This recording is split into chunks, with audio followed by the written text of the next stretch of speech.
Jim. Rookie. Hi, Kayla. Good to see you. Ready for another big fight? Yes, super ready. So what will it be like for you for this season? And can you compare the first season you've been in season with PFL to now your third season with PFL, and how you and how both have grown, you and PFL? I mean, I think we've come a long way, right? You know, you look at how it began and I mean, I think back in the day we were on NBC Sports or something, and the production, et cetera, you know, they've done an amazing job of raising the bar. And I think you can see from my performances that I've also done a good job of raising the bar and continuing to get better. So we've both grown immensely, and I think this year is going to be even better. How do you look at the competition too, and especially in your division, and just how that's improved over the 3 seasons now?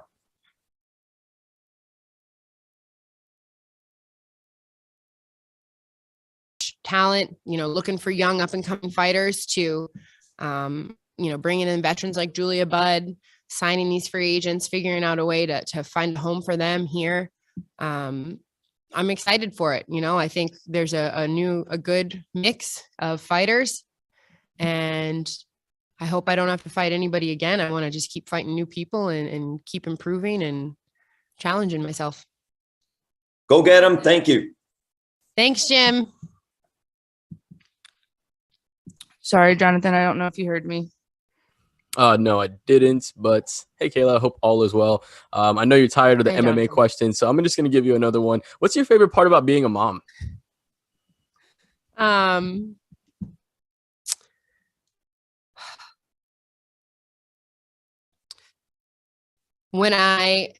There's this really, after I give my son a bath, it's the end of the day, right? We've had dinner, we've done all of our activities, we've run around, it's been chaos. We've fed the chickens, the dogs. He's been absolutely insane. And maybe we've had a good day, or maybe he's throwing some tantrums or whatever. Get him out of the bath. And I have his little animal towel with the hood on it. And I always rub his head with the towel. And I don't know what it is, but always in that moment, I feel it's just pure joy. You know, I just feel pure peace. And he usually gives me a hard time about it and is like fighting me on it. But that's the moment when I feel most like a mom, just rubbing his head with a towel, trying to get his butt in pajamas ready for bed. Yeah, it's the simple things. Cool. Much and good luck this season. Thank you. Alistair. Hey, Kayla, how's it going? Good. How are you? Good. Fantastic. Thank you. I just want to ask, obviously, after all the contract negotiations, free agency back and forth, what would you say it feels like now to finally be past that in fight week? And what are your expectations of yourself personally in the season? I'm just excited to be back doing what I love. You know, we're only a couple days away now. Thank God. I feel very blessed and fortunate to be able to wake up every day and do what I love. I know that a lot of people don't have that same luxury, and I'm very thankful and grateful for it. And, you know, I look forward to showing the world my new skills and how much I've improved in the off season and continuing to be better every single day. Fantastic. Thank you so much. Best of luck. Thank you. Hi, Kayla. It's great to talk to you. Thanks for taking some extra time with us today. My pleasure. Well, we've seen you on Instagram and in interviews talking about how Mako Monday is one of, if not the toughest part of your normal training week at ATT, right? So I want to ask, what are Mako Mondays like? What are Mako Mondays like for you during fight week? Do we go full tilt? Do we take it a step back? How does that go for a typical fight week? Hell no, you don't do a full Mako Monday. You don't even do a full Mako Monday like 2 weeks before a fight. That's how intense they are. You definitely start tapering down, but you know, to sum it up for you, it'll be like we'll do a 20 minute warm up, pretty intense, and we'll start drilling. And Mako's version of drilling is like basically going live, but like 50%. You know, he's like, if people walk in here, they should think we're going live. They shouldn't know it's a drill. And, you know, start playing a little, start giving him his favorite, start giving him a feel, give him a feel. And I'm like, oh, so you want me to kill him? Okay. And it never fails. It'll be 45 minutes in, an hour in. He's walking around. He's got his whistle. We're all pouring sweat. There's been no water breaks. He'll walk up to me and he'll go, "You hot? You feel good yet? You warm? Feeling warm?" And I just look at him and I'm like, hot. Mako, I am in hell. Like, what are you talking about? We've been drilling for an hour straight. And he's always like so baffled by this answer. Like, oh, all right, let's go live then. So then we go live for another hour. But yeah, Mako Mondays are my favorite. That's so awesome. I do want to talk a little bit about your gym. So ATT seems like such an amazing place to be able to train at. You know, as dominant as you've been so far in your fights, your MMA career is only a few years in at this point. You have a teammate at American Top Team, among others, I'm sure, in Andrei Arlovsky, who's been doing this for over 20 years now. And after his big win this past weekend, although it was a bit controversial, after his big win, I think he's now third or fourth in an active win streak in the heavyweights. So what do you think it is about your gym, American Top Team, that gives it the ability to cater to your needs and dominance at your stage in your career, while, you know, at the same time being able to cater to Andrei's career and what stage it's at also? Andrei's my favorite, by the way, just so everyone knows. He's really mean to everyone in the gym except for me. He's got a soft spot for me. But honestly, I just think that they've got the formula figured out. You know, I think that they've been around long enough. I think that we're very fortunate. It's not about money. You know, the owner, Dan Lambert, has enough money to, like, he doesn't, it's not about money. It's not about, all of the coaches are set in that sense. It's about winning fights and whatever it takes to make a fighter their best. And I think a big part of it too is the staff. You know, they are second to none. They've been around the game. We are very fortunate that we have coaches who fought in MMA. They aren't just jiu-jitsu coaches. They aren't just striking. You know, they've done what it is we're doing, and they're all still on the mats. They're all still, you know, going live. They're all still trying moves. They're all still feeling things out and growing and adapting the same way that the sport is adapting, you know, so they're all right in the thick of it. And I think that makes them really, really amazing coaches. And I think we just have a great system. You know, we know what it takes to win and we stick to the formula. Thanks, Kayla. Appreciate it. Good luck this week. Thank you. Awesome. Thank you so much, Kayla. Okay. Thanks, guys.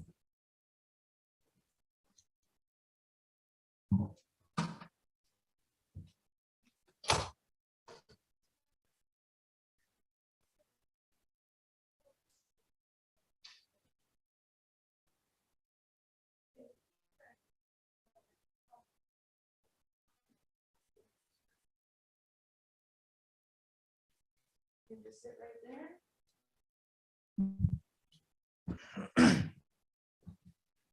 All right, guys, we got Ray Cooper. Please raise your hand if you have a question for Ray. Harry Mack, let's start with you. Hey, Ray. Harry Mack from the Bookie's Basement. I hope all is well. Good to see you back here. Just wanted to know, after some speculation last year about your free agent status, how do you feel about your decision to return to the PFL and kind of chase that three-peat? Feel good. Just being with the PFL, I get to fight probably like 5 times. So it feels good to be knowing that I'm gonna be fighting this year. And yeah. Got it. Thank you very much. And just a quick aside, how incredible was it for you to watch your brothers Makoa and Blake both pick up finishes in March there? It was good. Just getting their feet wet in their pro career, and yeah, it's just the beginning for them. They just gotta keep staying focused and on the task at hand. Got it. Do you think we'll see either of them in the PFL one day? Hopefully. we all fight at 170, so I'm probably gonna have to move up in weight. But yeah, we'll see. Wherever they go, they're gonna do great things. So yeah. Gotcha. Well, thank you very much. Best of luck this season. Thank you. Jonathan. Hey Ray, you're entering your 4th season now with the PFL. What competitive advantages do you feel given your long tenure with this company? I really don't know about competitive advantages. It's just I know what to expect in this tournament style, and yeah, I'm ready for it. But we got to see if all these other guys is ready for go through a whole season, because most of the guys that coming in, they only fight probably twice a year. So we'll see how their body can handle, and if their mind can handle the beating that the season takes on you. So yeah, that's pretty much the experience I have. Yeah, speaking of those other fighters, you've won the championship a couple of times. You got the win back versus Magomed. What is the motivating factor this season, and which one of those other fighters in that welterweight field do you feel or piques your interest? I'm motivated. I'm motivating myself every time. I don't need anybody to motivate me. Just getting to the championship is a big motivation. So, and all these other guys, I ain't worried about any one of them. They should be worried about me, because I ain't a guy to take lightly. And yeah. Awesome. Appreciate you, my man. Good luck this season. Thank you. Jay Anderson. Hey, thanks. Thanks very much for the time today, Ray. And, when you go into a new PFL season like this as a 2-time champion, but the PFL is not like any other promotion. It's kind of a fresh start. So do you think of yourself as a defending champion, or do you think of this as I'm starting from ground zero and I got to work my way back to the top? I think of myself as a champion every time I step in the cage. So it's nothing different. I always go in there with a mindset that I'm the champion already, and I am the champion. So yeah, it's just another day in office for me, just doing what I love, and that's fighting. And we've talked before, and you spoke about, wanting to have a dynasty, win championship after championship after championship, through the years. I mean, you just mentioned your brothers, and you mentioned maybe going up in weight if they came over. If the PFL had a middleweight division, would that be something that would interest you? Yeah, I would definitely be competing in the middleweight division. I feel like 70 is just, there's not that much guys already. There's only a couple guys that is top caliber. So yeah, that was only if my brother then would come over. So yeah. All right, good stuff. Good stuff. Best of luck this weekend. Thank you. Lorenzo. Hey, Ray, it's great to talk to you. Thanks for taking the time with us. You fought 4 or more times in 1 year, a few different times now. Last year was no exception, right? It was a busy year for you by normal standards, at least. I'm just curious, what is it like for you after that last fight of the year, especially when it's a big win like your championship win in last October? Do you tend to take any extended time off after that last fight of the year, or is it just business as usual back in the gym pretty quick after that for you? I take a break. Just take some time off. It's a long season that we gotta endure. So just for rest your body, because fighting that much is a lot. But I love it. I love fighting. I would fight every weekend if I could. But yeah, I took probably a couple of months off just to relax and hang out with my family. Do you prefer that type of schedule, I guess, throughout the year? Do you like there being, a ton of fights from, let's say, I don't know, April or May to like October-ish? Or would you prefer to be more spread out? What's worked best for you in your career, you think? I really don't care. I just like to fight. I could fight every weekend if I could. I love fighting. This is what I do. And yeah, it's just I love it. I love the competing so often. Thanks, Ray. I appreciate it. Good luck this week. Thank you. Dylan. Hey there, Ray. I appreciate you making some time here. I'm just kind of curious because, the last victory being over Magomed Karamov, just avenging that defeat there and getting the, championship and everything like that. Like, do you have the most momentum you've ever had in your career, you think, leading into this next season? Probably, yeah, I guess. What? I really don't think about stuff like that. It's just, if we fight again, it's gonna be a different fight, but same outcome. So I'm planning on facing him again. So yeah.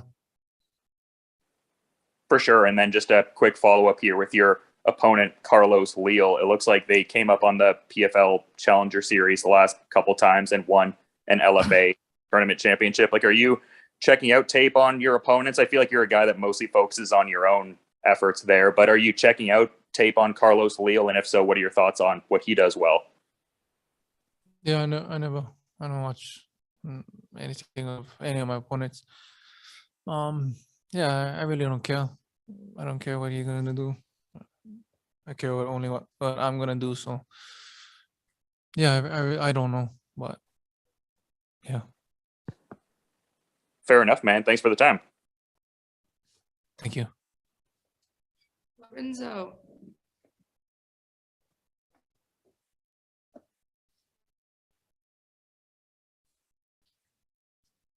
All right, Jim Barcelone. Yeah, thank you, Ray. Hey, I know you said you really just focus on yourself and not watching the other fighters or anything like that. What did you take from last season? Just not only winning, but did you look at anything from last season and then try to work on it to improve on anything going into this season? Not too much. It's a fight. There's not really thing you can improve on except probably keeping your hands up or moving around better. But once you get hit in the face, it's all that training goes out the window, and you just wanna hit him back. So, not really. I just gonna get into a fight and I'm gonna win. And champ, lastly for me, after winning last season, what was it like not only doing that, but just having all the family and friends there and that nice celebration for you and sharing that with them after the fight? It was awesome. I grew up watching my dad them fight and my uncle them fight, so us being there too when they was fighting, it was a big thing, and to have most of my family there was a good thing too. And I appreciate it. Thank you. Thank you. Harry Mack. So it's one more question from me, Ray. Speaking of that kind of fighting spirit of Hawaii, how do you feel about BJ Penn's gubernatorial campaign so far? I love it. I can't wait for the elections to come up. I will be voting for him, and he has all my full support. And yeah, we just need somebody in there for people. And all these clowns that run in our state it's a bunch of scrubs that trying to lock us down and take our freedom away. So hopefully, with everybody's help, everybody votes for BJ, and we can set things straight for the people again. Got it. And do you ever see yourself getting involved in politics? Maybe when I'm out fighting, but not too sure when I'm gonna stop. But yeah, maybe if it's called to me, then maybe I'll do it. Got it. Well, thank you very much. Best of luck Friday. Thank you. All right, guys, any more questions for Ray? Speak now.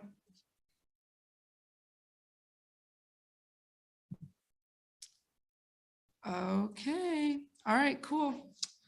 Thank you, Ray. Appreciate you.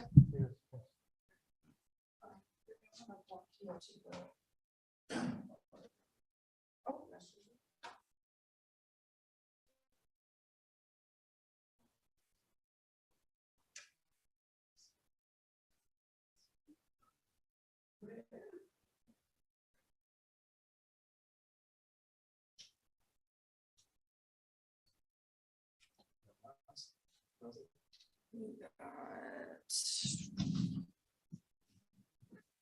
Miles Price.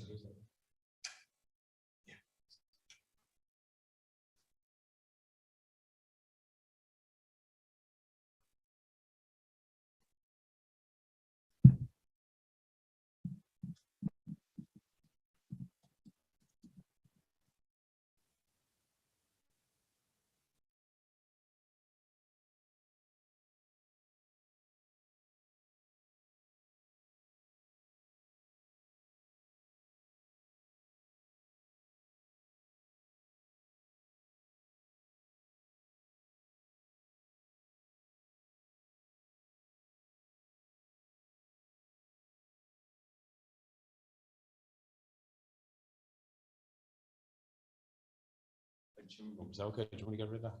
What's that? I have a chewing gum. Do you want to get rid of that? Mm-hmm. Yeah. Just trash can. Yeah.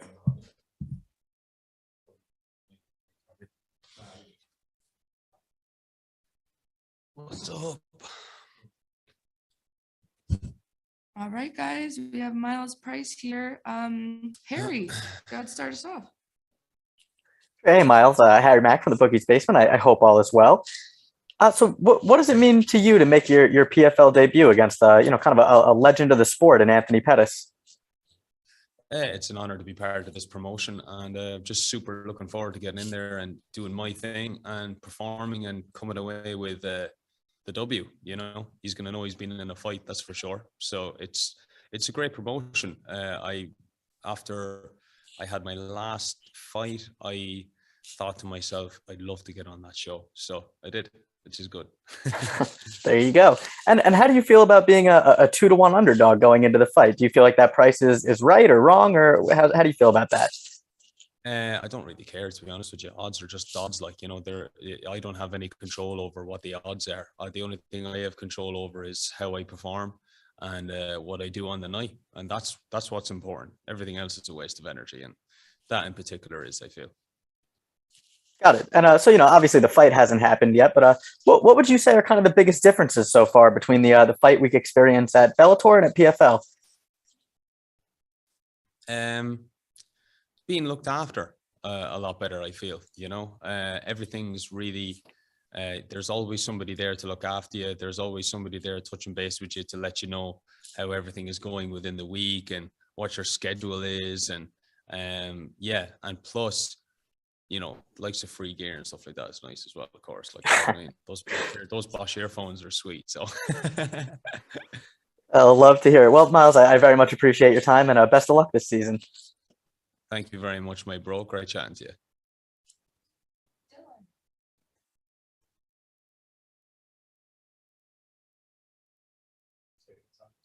Dylan. Hey there, Miles. I appreciate you making some time. Hey, Dylan. Great to meet you, man. Yeah, no, likewise, man. I'm just curious how you're feeling heading into this one, just being that it's been a bit of a hiatus. Looks like a bit over 3 years since you last got out there for that Peter Queally fight. So what's the, I guess, mentality and everything ready to return to competition?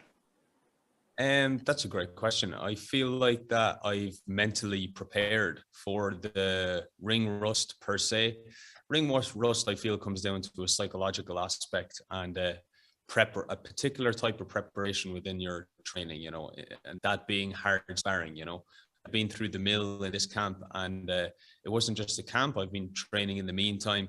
And of course, there's still that little bit that you bring into the cage when you compete. But it's well looked after in regards to the psychological aspect with myself, because that's a big part of my game. That's one of my strongest attributes, is the mental game. So I've prepared 100% for it, and I'm looking forward to showing that on the night. Yeah, for sure. It seems like the mental preparedness is there, but also the physical preparedness seems to be there too. It looks like UFD gym has been the main space there. Like, who are the primary sparring partners leading to this Pettis fight? I was sparring with Roberto Soldic. I was doing a little bit with Abus Mamedov. He's a middleweight though, so not too much. David Zawada, he was in the UFC for a long time as well. And there's Loma Lee as well. He's in the KSW, and there's other killers as well. There's always those killers in the gym that should be on the bigger promotions, but they're not. So, and that gym is rampant full of those. So, and of course, my teammates in Team Rhino in the north side of Dublin in Ireland, James Sheehan, Graham Sheehan, Neil Seary, Paul Redmond, they're all, you know, extremely hard spars. You know, we have a reputation for being tough around there. So thanks so much for the insights, man. Much appreciated. no problem. Ken McGuire. They let anybody into this thing now, wouldn't they? How are you, Miles? How are things? Hey Ken, how are you, my bro? I'm good. You got to get the home representation out. Miles, Dylan referenced the 3-year gap. It's also been a while since you had 2 fights in the same year, and Ray referenced this a couple of minutes ago, talking about guys that come in and they might only fight twice a year, and like seeing guys that are a bit busier. So you'd be going back to the Phil Rayburn, Norman Park kind of time in 2018. Given the potential for, and not getting ahead of ourselves here, but given the potential for a second fight later in the summer, how does that play in terms of your preparation or how you approach this one? Do you go in? Do you give it everything? Do you go all out? Do you risk injury? Do you have a concern for later? Is there a bit of a game plan at stake here, or how do you see the season running for you? That's a great question. I feel like some of my best performances I've ever had was when I fought Phil Rayburn and then went back to back against Norman Park that time. Even though the performance didn't work out in my favor, it was still a very close fight against a top level opponent. And I feel like, you know, it's like that Bernie Mac saying, sometimes when you win, you lose, and sometimes when you lose, you win. I feel like I almost, in a lot of ways, won that fight. I felt great. So it'll suit me, the season and the league format, to go from one fight to the other. And, do you know, Ken, I feel like that it's baggage if you're bringing in expectations of a particular way to finish a fight or not. You have to have fine-tuned adaptability. You have to be able to work things on the fly and be an autopilot. And especially coming off not being the busiest over the last, not just couple of years, but as you said, as the years progressed, I've been one of those guys that I fight once, maybe twice a year, and take a bit of time off. So it's important to not have any baggage going into a competition and to make sure that I'm in full flight when I'm competing on the night, you know. Well, given the league format, it is a points system at the end of the day. Does that add anything to your game plan? Like, okay, a win is a win, but a win in some regards may not be enough when it comes to the business end of things. Of course, but if you say let's put ourselves in a scenario. If I say have a choke on, and you know, the calculated, the rational side of me, you could say, is knows that it's not the right thing to squeeze and burn your arms out and hope for the 3 points. And then, you know, next thing my arms are burnt out, and then I have to reserve energy and find a way around that situation, you know. So it's carrying that. That's the type of baggage that I wouldn't be able to bring into the fight. If the finish is there, I'll take it. If not, then I won't. You know, at the end of the day, performing and coming out with a W is the ultimate goal.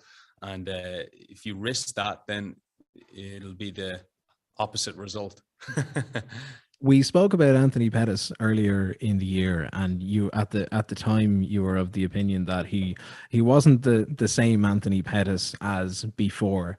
The results obviously didn't go his way last season with the 2 decisions, and Kayla made a nice reference earlier about you know, taking the off season to work on things, get a fresh outlook, come back bigger and better and sharper, and show off what has changed in the time since. He will have had last season, he will have had his off season, he will have had his preparation. Are you expecting anything different from Pettis coming into Friday? I definitely feel like he's going to try and come in and prove a point that he is the Pettis of old, and rightfully so. He wants the best for himself. And I feel like that, from what I've heard, I've trained with a few guys that are in his circles, and they were saying that he's doing a lot of boxing a lot of running. So he's probably going to try and show off a bit of his boxing. That's what he's more than likely going to be referencing to in regards to the new skills and new tools he wants to show. But I got hands too. I got striking too. And, all it comes down to is who implements their game plan to the best of their ability. Like, you could say exactly the same for me. I've had 3 years. Nobody knows what I've been doing in those 3 years. I've been doing a lot of growing, a lot of training, a lot of adapting myself. So we'll both bring our current tools and new tools to the chessboard come Friday. Okay, last one from me. You're the first to fly the flag for Ireland. You're definitely the first to fly the flag for Kilkenny under the PFL banner. What does it mean? What does it mean to you as an athlete in that regard? Oh, it's a huge honor for me. Ken, sure, I'm Kilkenny cat. I love my county.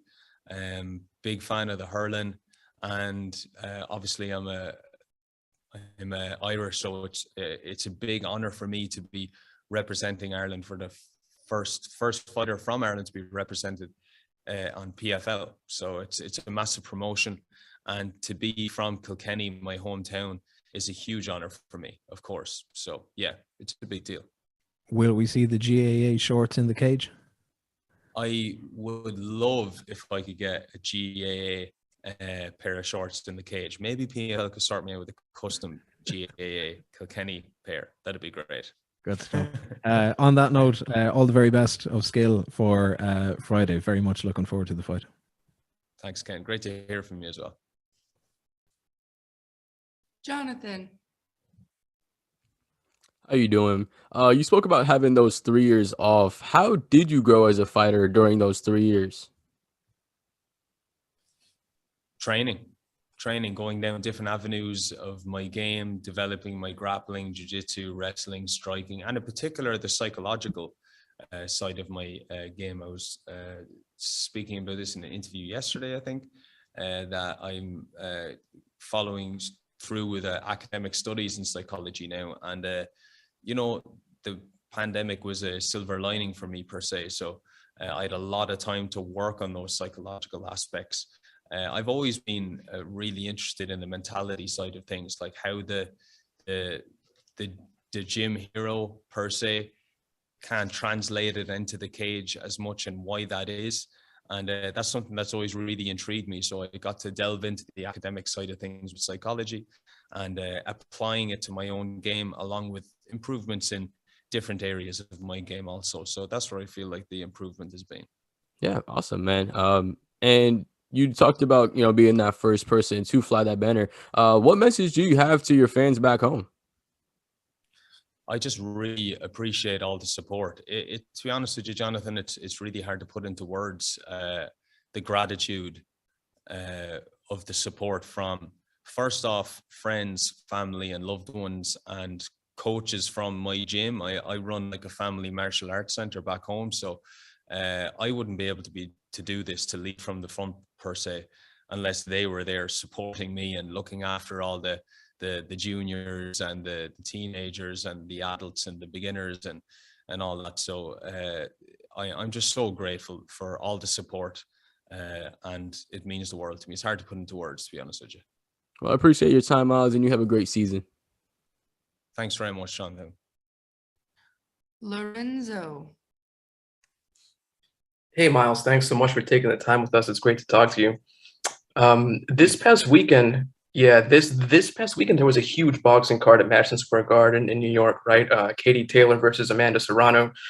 It was a great fight, great moment for combat sports. Katie came away with that historic win. It was a big win for Ireland too. Do you draw any inspiration from that fight, and in turn try to use it to fuel you in this fight coming up? Yes and no. I was talking to I did an interview today, and this was brought up. I think it's giving me inspiration now because it's closing in on the fight night for me. So it's added inspiration for sure. But as I was watching it, I was just really happy for Katie, to be honest with you. She deserves all the praise and everything that comes her way. And she's, in my opinion, she's the one of the greatest, if not the greatest Irish athlete to ever compete. So yeah, I was just really happy for her, to be honest with you.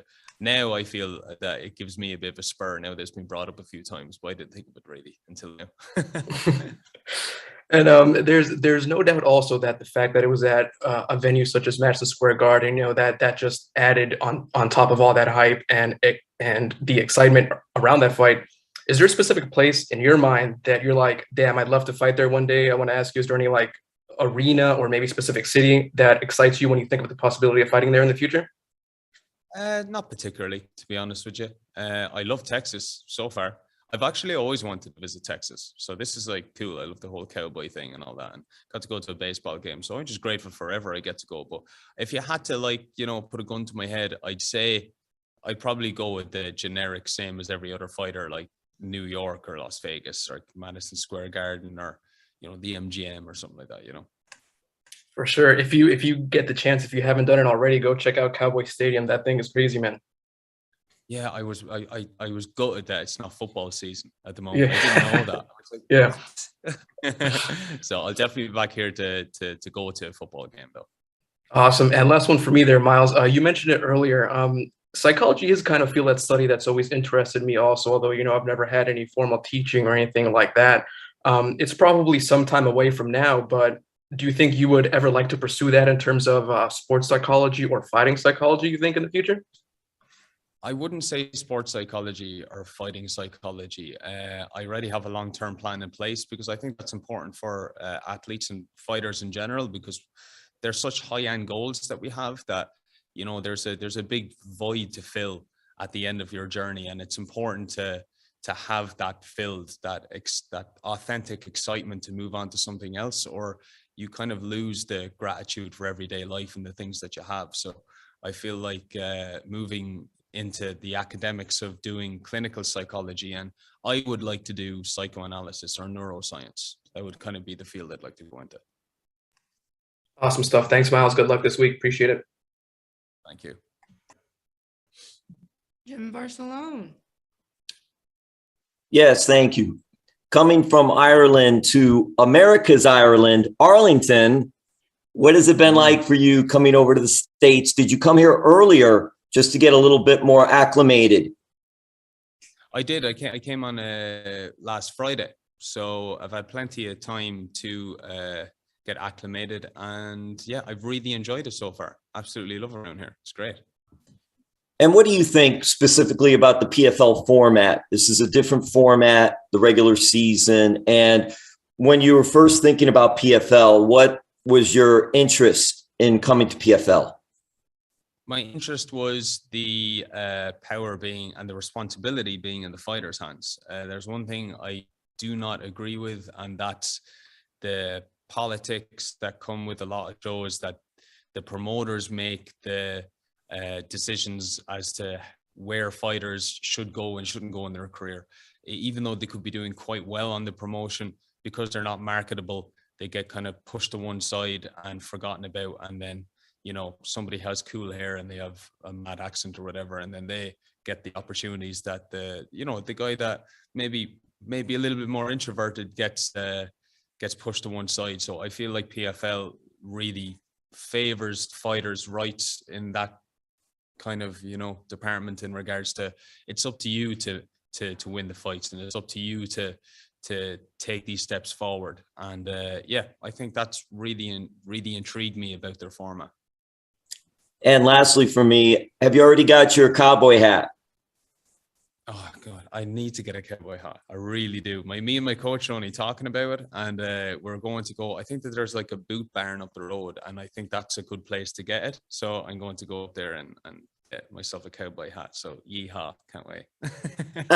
Thank you. You're a Texan now. Yeah, you have me hooked now. All right, Julian. Hi, Miles. This is Julian here from Cape Town, South Africa. Thank you for your time, brother. No problem.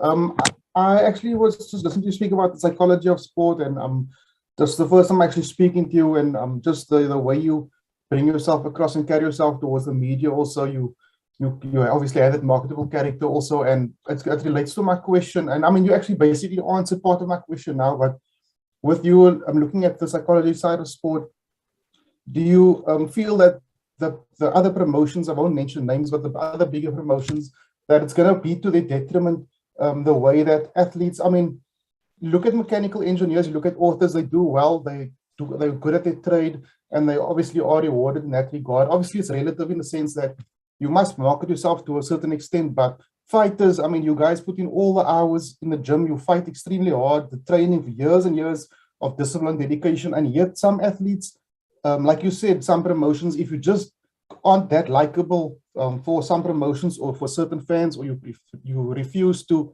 do certain wacky things on social media, you're just not going to get that stardom like some other fighters. And even though you can be the most lethal combat athlete in the world, but it's something that concerns me. And I mean, I just wanted to ask you that because, like you said, you look at the psychological things of the sport, and you touched on it now in the previous question. Do you think that's going to be a problem going forward? And that's where the Professional Fighters League is so much more better for athletes and the future of mixed martial arts? It's definitely a step forward, and I'm on exactly the same wavelength as you. I feel like that it's a ticking time bomb. It can't go on forever. Fighters are some of the hardest workers in sports in general, and you know, there's like, look at the money that footballers and soccer players and basketball players get. You know, athletes make serious sacrifices. It's a very lonely sport, you know, and it should step away a little bit from the entertainment side of things. And in regards to payment, you know, of course, some fighters are always going to be a little bit more popular than others. But at the end of the day, it's an equal right issue. It's a rights issue. And every fighter deserves to be treated as an equal human being. And it's just not happening in the sport. And I feel like that's something that I really stand strong for, you know. You shouldn't be pushed down and pushed away because of you being authentically who you are. Your actions and how you compete, because that's the sport that we're in, should shine through above all else. In regards to pay, you know, I think that's the biggest thing, really. Like, pay should be a big thing. And also, you know, opportunities, you know, like even if it's like slightly on one side, it shouldn't be, you know, crazy. It shouldn't be like number 15 fighting number 2. It should be like, you know, 4 fighting 3 or 4 fighting 2, you know, stuff like that. So I think it has a lot to grow. It still has a long way to go in regards to really treating fighters the way they should. Thank you for your time, brother, and God bless you. You too.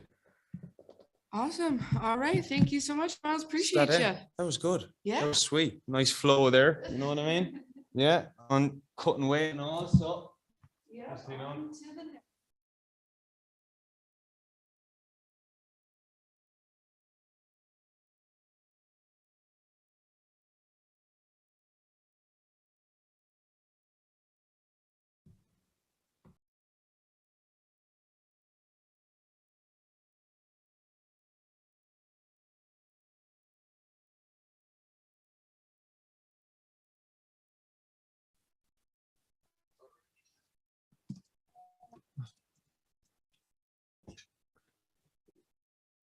Do I get to see who I'm talking to or no? No, it's No. a Zoom. Yeah. Okay. All right, cool. Let's get started with Harry Mack. Hey, Brad, Harry Mack from the Bookies Basement. I hope all is well. So I wanted to start out. Good. Thank you. So where does the Fudoshin nickname come from? Back, I think like my 13th or fight or so, I fought in an event called Pure Combat, and the owner to that event named Al Joslin was an old karate guy, and he just thought I was a guy that kept coming, and Fudoshin means like immovable spirit. You know, people I train with that I've trained with for a long time still get a kind of a laugh about it, and you know, you don't get to pick your own nickname, so it just kind of stuck for a while. But I thought about changing it once or twice, but yeah, no, it's still there. Gotcha. And so, you kind of mentioned it. You've fought all over the world, basically, and all sorts of different promotions. Do you have a favorite spot that you've fought at? Oh, the best place I fought at was in Gold Coast, Australia, pre-COVID. So I don't know how it is there now, but that was the most beautiful place and the nicest people I've met. But there's a lot of nice places in the world. Probably the best fans are in Poland that I've been around. But as far as best place, Australia for sure. Gotcha. And so, as a welterweight in the PFL with the last name Cooper, do you feel like at some point you're going to have to challenge Ray Cooper for some PFL Cooper supremacy? Yeah, fight for the last name. If it gets there, that'll be a good problem to have. If it gets to that point. But I gotta go through some tough guys first. So. Got it. Well, thank you very much. I appreciate your time and best of luck. Appreciate it. Thank you, sir. Jonathan. How you doing, Brett? You and your opponent Rory both debuted all the way back in 2005, but you had different paths to get where you are today. How do you feel your experience over that time matches up with the same 17 years he took to get here? I feel like we've had equal experience on the elite level. He's obviously been more popular, and the reason he's been more popular is because he fought in UFC. I fought everywhere except UFC, Bellator, PFL here now, and every other big organization. So I feel like he was kind of the path that I could have had, and he's done really well for himself. Yeah, I feel like I match up with him well, and the experience is pretty equal, I'd say. But yeah, I'm looking forward to being the the battle of the first generation of MMA fighters. We both started MMA at the start. It wasn't, we didn't wrestle or box or kickbox. We both started doing everything at once. So it'll be interesting to see how we match up together. Yeah, and speaking of that, you were able to kind of grow as a fighter as this sport has developed. How have you been able to stay at this top level as the sport has continued to grow and as there continue to become new implementations and new weapons as well? The sport grows, here and there things change, but overall it's not that different. Everybody still has 2 arms, 2 legs. So things don't change that much. Here and there'll be a new move implemented. Probably the newest move that's been seen a lot is probably the calf kick or something like that. So the sport will change in that way. It'll shift to certain kind of ways of moving, attacks, things like that.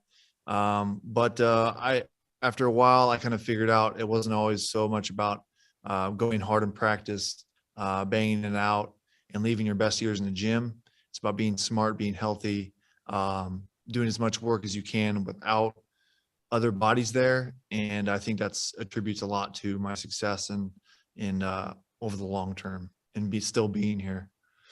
Awesome. Appreciate your time, Brett, and good luck this season. Thanks, sir. Neil Davison. Thank you. Hi, Brett. Neil Davidson from the Canadian Press. As you mentioned, nice to talk to you. As you mentioned, you and Rory are both young guys, but you've been at it a long time. You were a teenager, I guess, when you started. Can you tell us what got into the sport, and did you have any difficulties starting off? Because when you were so young, I think Rory had to get his parents' signature on his first pro fight.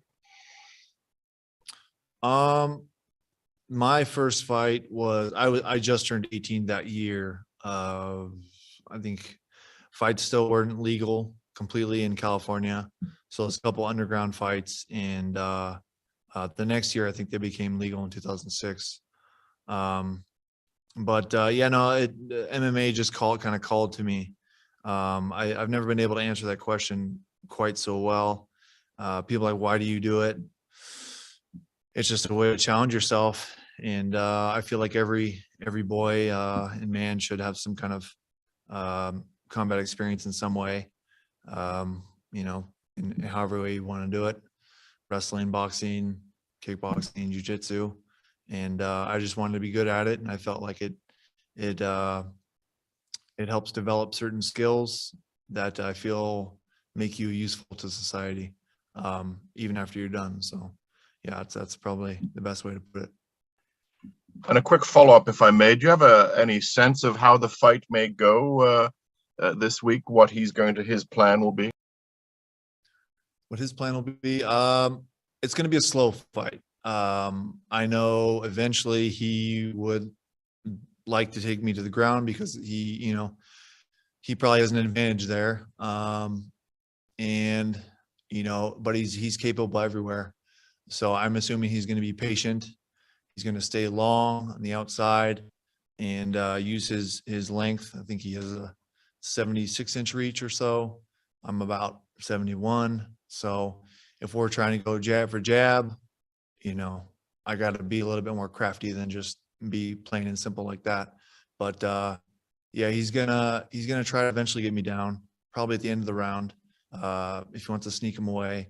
But he's good everywhere, and I think it's not gonna be a slobber knocker fight. I don't think.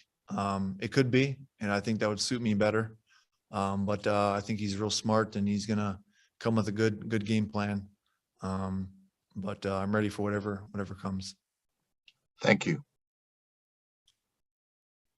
Dylan.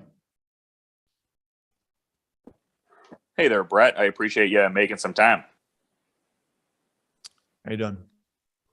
I'm doing well, man. I was just curious because the 2005 debut was mentioned there and everything. Like, did you think back then that the sport would progress in a direction whereby you could possibly win $1 million and those paydays could be available to certain fighters? To an extent, I did. I always felt like sports such as the big three in the U.S., I felt like they were kind of dying out. There are sports that people my parents' age really like, baseball, football, hockey, etc. Those sports I feel like are not as much interest to younger people.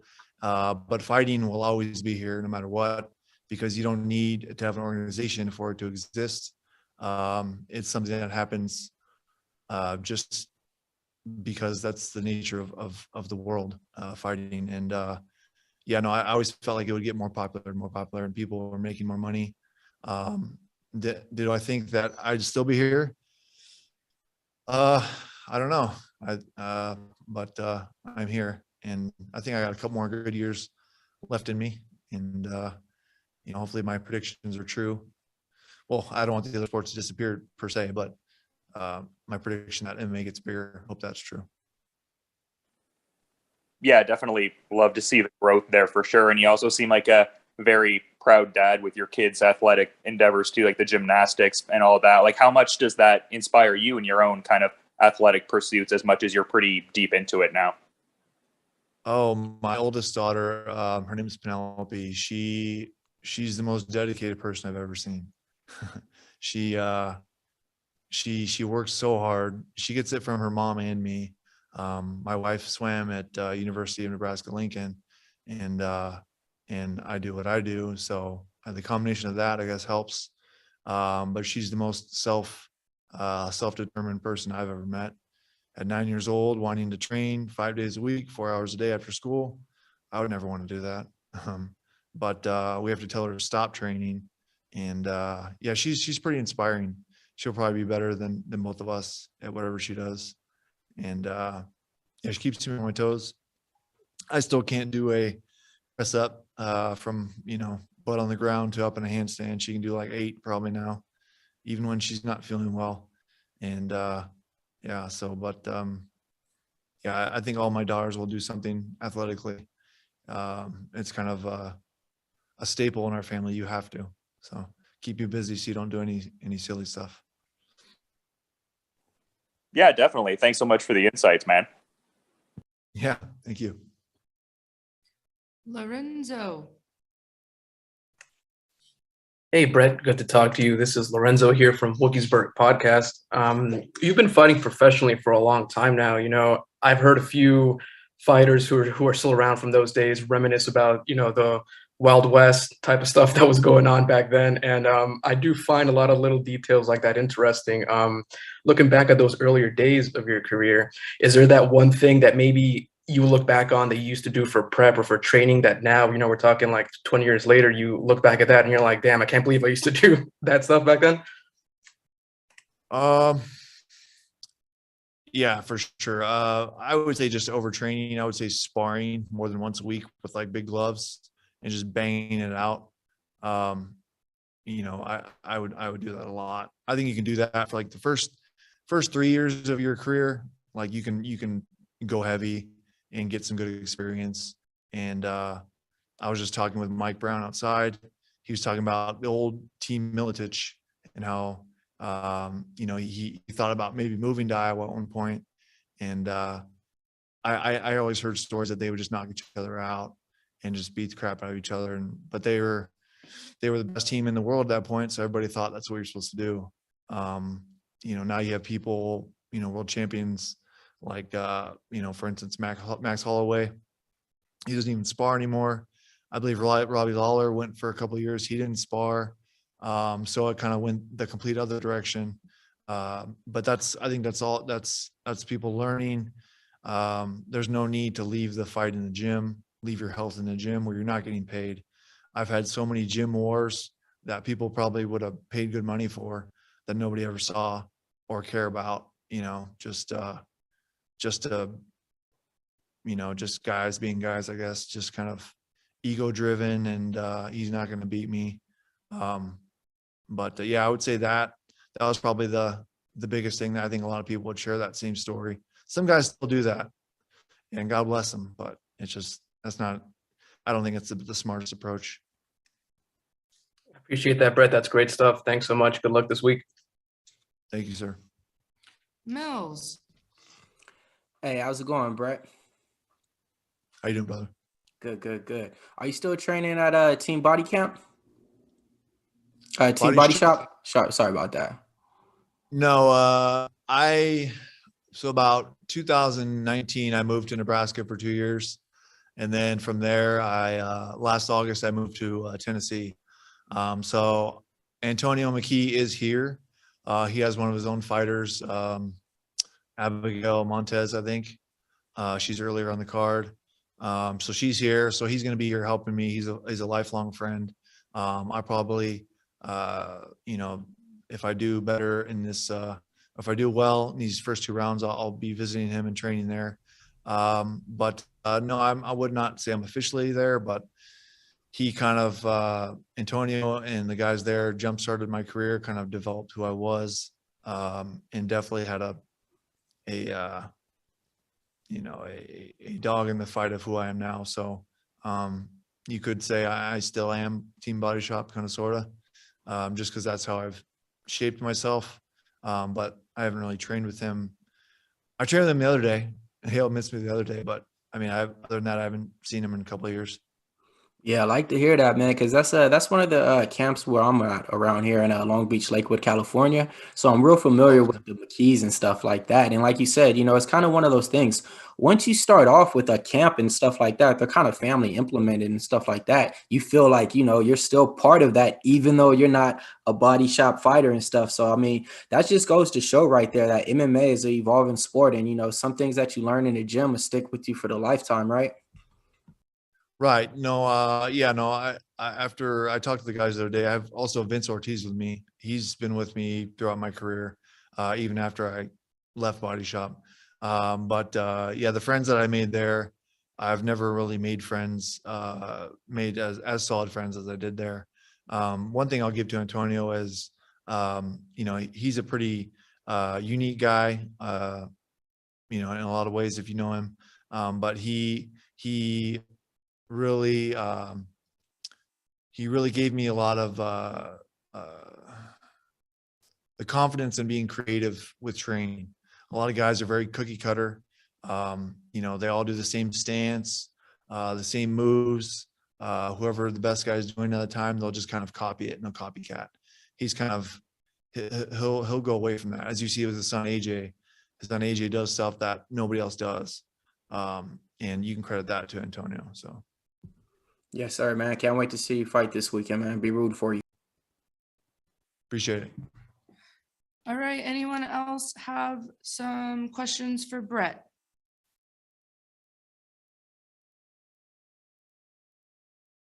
All right. Awesome. Thank you, Brett. Appreciate All your right. time. Thank today, you, man. guys. Appreciate it.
All right, guys. Jenna is on the way. She'll be here in just a few minutes. So if you have questions for her, go ahead and raise your hand.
All right.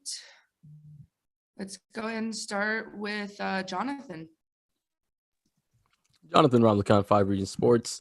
Genah, although you didn't win the championship last year, it was still quite a successful season for someone that's still early in their career, going 2-1 with getting a finish as well. What do you feel like you can take away from last season to continue to develop further this season?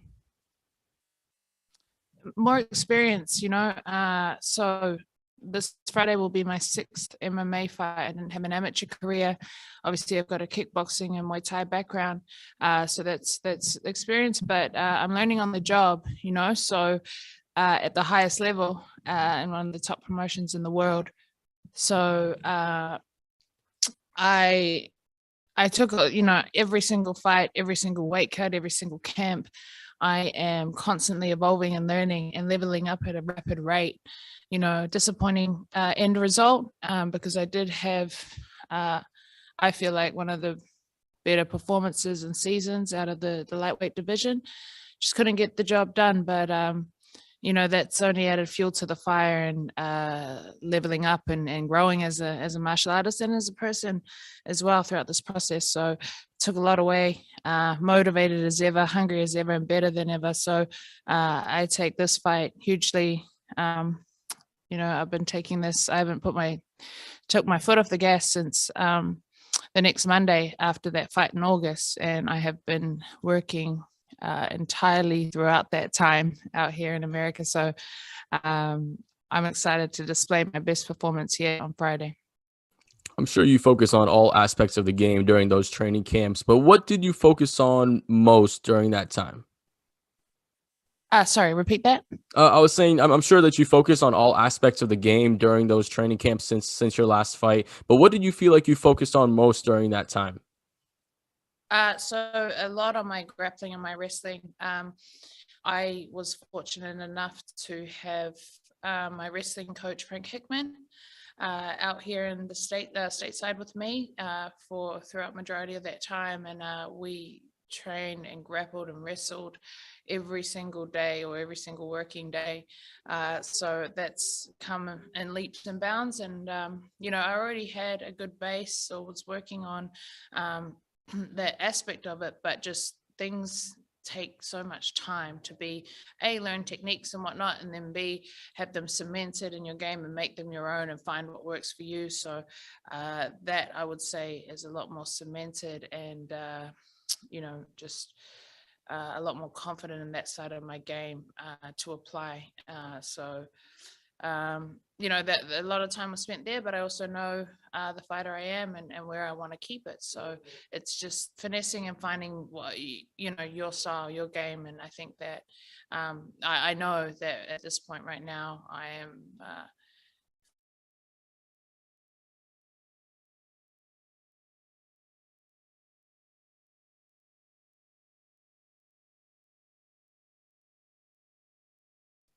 Harry. Okay, let's go, Neil. Thank you. Hi, Jenna. Neil Davidson from the Canadian Press in Toronto. Hi, Neil. I understand you were quite a talented athlete in a number of sports growing up. Can you tell us what sports you took part in, and then what convinced you to switch over to combat sports? Yeah, so my original base was track and field, and from 6 years old, and I competed and was fortunate enough and worked my way up to represent New Zealand at the Junior Olympics, Junior Worlds as a junior coming through. And did that till I was like 19. So that was my base, and just that discipline, that professionalism, that regimen and schedule, and going into the higher levels as I progressed, like translated over into other sports that I continued in after that point. So I rode as well.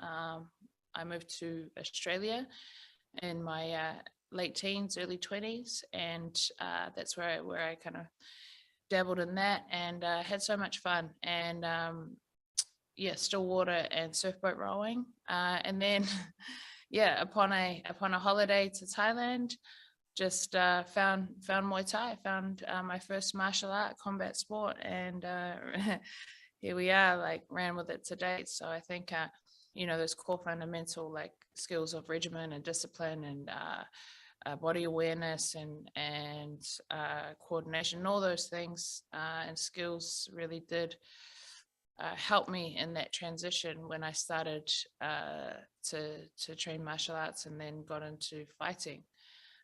Eventually, as I did, I was a late starter compared to most. I didn't grow up doing martial arts per se. Obviously, always an athlete, but martial arts is a different thing. So those things helped me, and the rest I had to navigate and learn and figure out for myself. And can I ask, what was your specialty in track and field? My events were 100, 200, and then later triple jump. And how old were you when you went to Thailand and had your first taste of combat sports? I was 22, I believe, just turned 22. And then, trained and literally, tried it for the first time, and was based out there for a month, and then went back to Australia where I was residing at the time, and just caught the bug and loved it so much and loved my experience there that it brought me back to Thailand. And then a year later, after I started training, I took my first fight out there in the Mecca.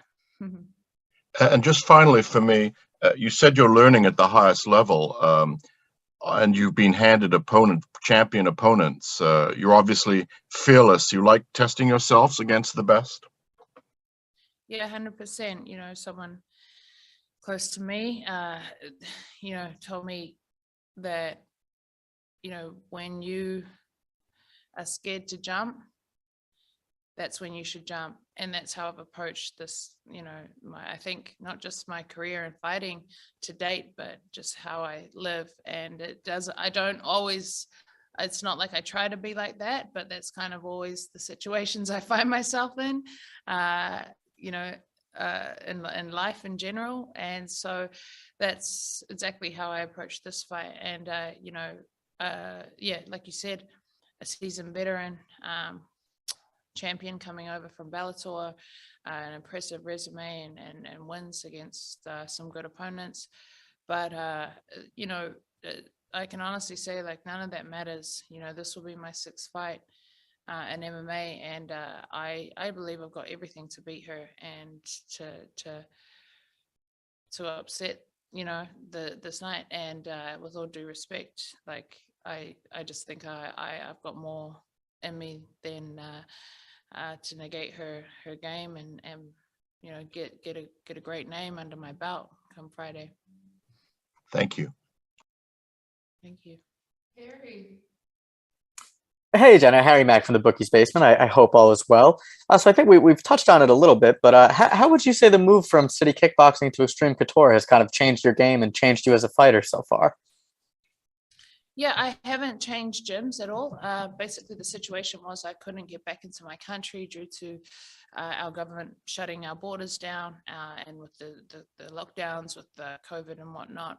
Those have just in the last couple of months, or 6 weeks really, have been opened.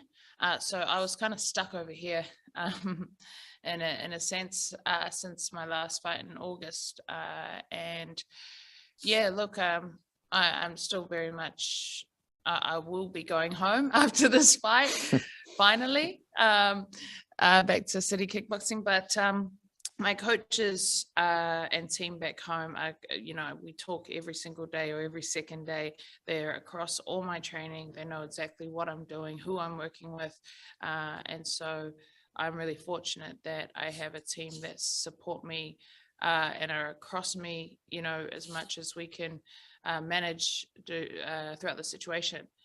So yeah, my coach Eugene, who's here with me and will be in my corner on Friday night, he's come over, but he's been across everything, and he actually frequents, he's been here since the start of the year. Every 2 weeks he's flying back and forth into Vegas or some part of the States because the boys are all fighting. So I have been able to, every time he comes over, we spend the week together and reinforce and reiterate our training and my game plan and lead up to this fight. So I haven't completely been away from home, but in terms of training in Las Vegas, where I've been, it's great. There's a lot of high level fighters out there, obviously. Vegas being the MMA Mecca, and gotten in with some great partners and looks and high level women, which I'm not often used to working with as many girls. So that's been a real treat for me and something I've really relished and enjoyed, as they're all high level. So the experience has been a really good one for me. Obviously I miss home, but just made the best of the situation and didn't waste it. So I'm grateful that I've got a lot of good connections on both sides. Got it. And so again, I think it was touched on very briefly, but Kayla Harrison and Julia Budd as back-to-back opponents is quite a gauntlet there. So have you ever found yourself kind of intimidated going into these fights with current and former champions? Not intimidated. I'm not intimidated by any woman that I come up against. I know I'm just finding myself in the cage and honing in and finding my game. So it's not so much been about them. I do not fear them, and I truly believe I will beat Julia this Friday. With Kayla, that's the big one, right? In this tournament, she's the current champ and put people away in good fashion. But I want to meet her again this year. I know, and I felt her in there. I can beat her. I just didn't get a chance at all to hit her or touch her or do my thing, and that was just a bit of a mental block on my end. And with her great skill set, she out-techniqued me, but nothing she had surprised me. I blocked the first 3 attempts on the wall, and I kind of accepted the position. So I know that was within me, and I know that I will meet her again this year, and that's all I want. Ultimately, that's all I want, is to beat her. Nothing personal. I just know I can put this girl away, and just, first things first, Friday night, obviously.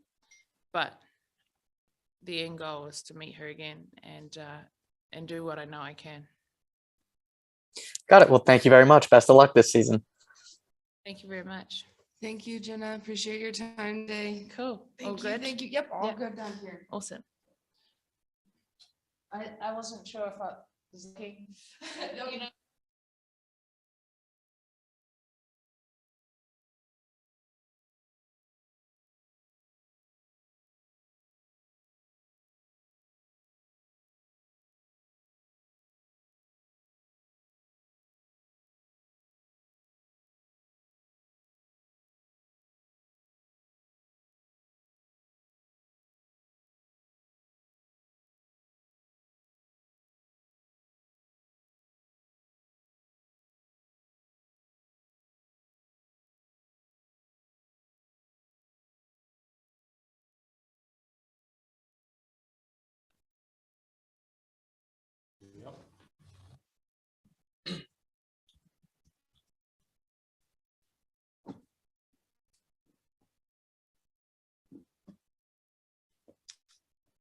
Okay. Jonathan, kick us off. Hey, Carlos. You had 2 fights under the Challenger Series banner of the PFL. How do you feel those fights helped you prepare for this season? Como é que você acha que as suas duas lutas no Challenger te prepararam para estar aqui, para lutar essa temporada?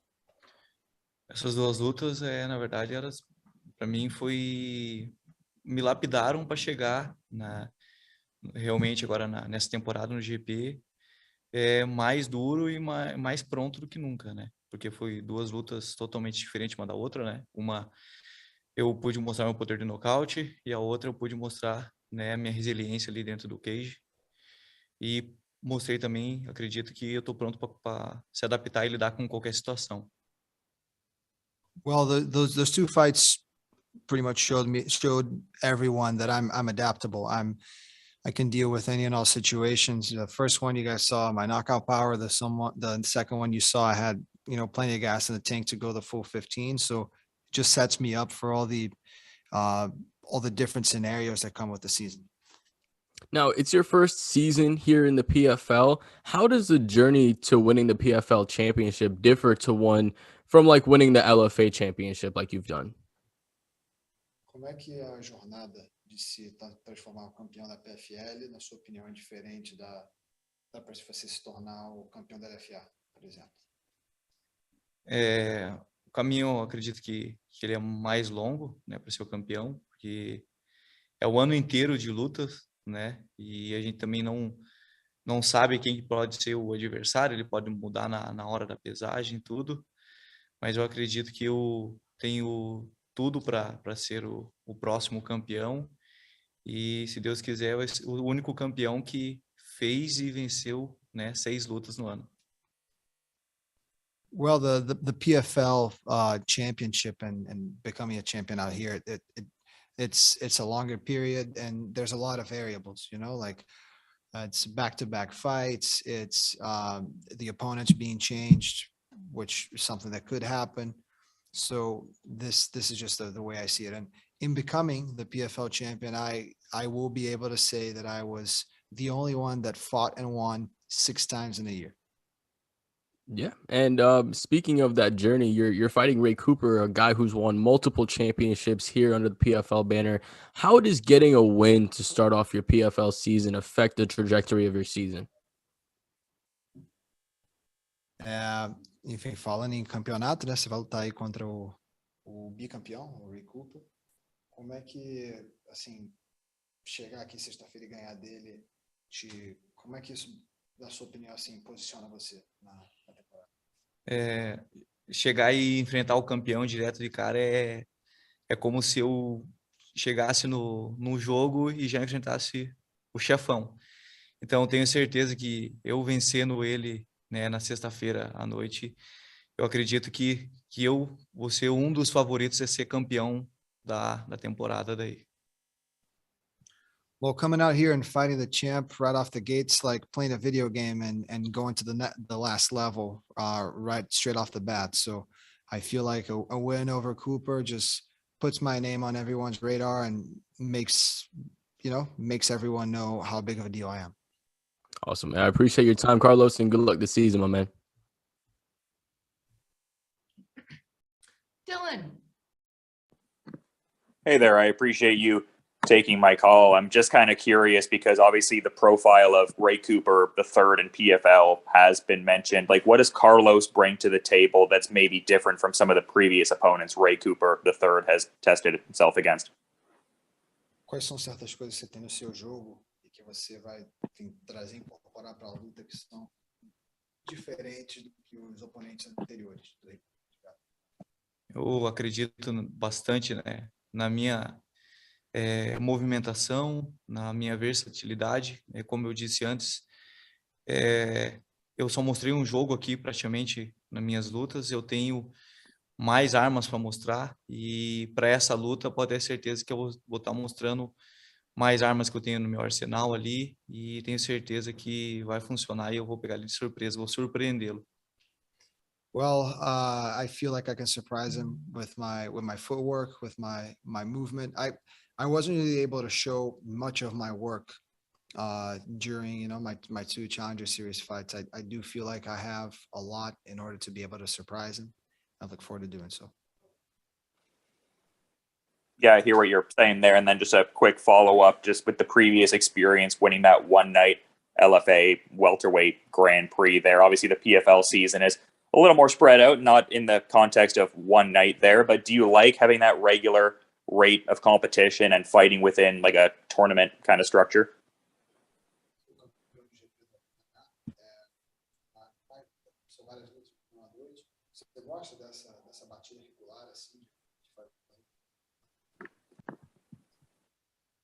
Na verdade, é um grande desafio. Eu só tinha feito isso quando fui campeão brasileiro de Muay Thai, de fazer 2, 3 lutas na mesma noite.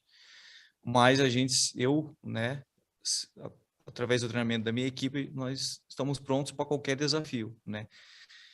Eu prefiro dessa forma, né, que você vai disputando o torneio GP durante o ano inteiro, então a gente chega lá na final menos desgastado. Mas se acontecesse de ter que fazer mais luta na mesma noite, pode ter certeza que eu estaria pronto do mesmo jeito.